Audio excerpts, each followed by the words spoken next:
to our colleagues in the Fourth Estate to stop disseminating rumors and half-truths.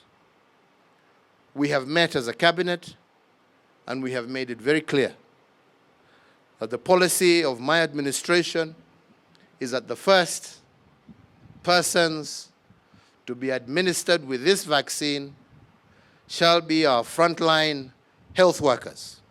That is category number 1.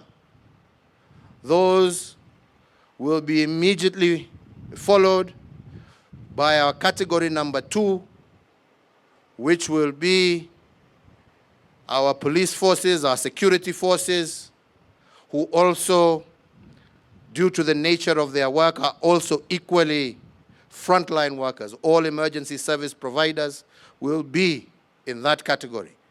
Inclusive of them will be our teachers, because as you know, we have resumed learning and our teachers are equally just as exposed.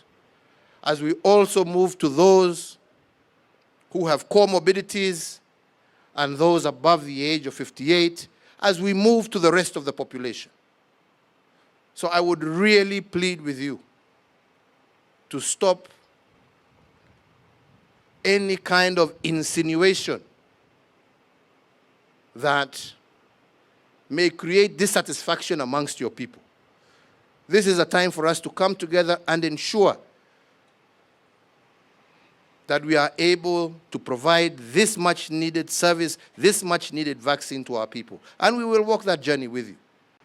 As far as we are concerned in government, ours is to help these wonderful people who work day and night to ensure that we support them with logistics, that we support them to ensure that they are able to get the vaccine out, that we support them to ensure that we have enough doses to cover our population so that the exercise is continuous until such time as we have completely vaccinated our people, or at least have been able to achieve what we are being told is referred to as herd immunity.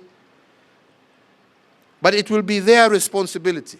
They are the experts, they are the ones who will guide us.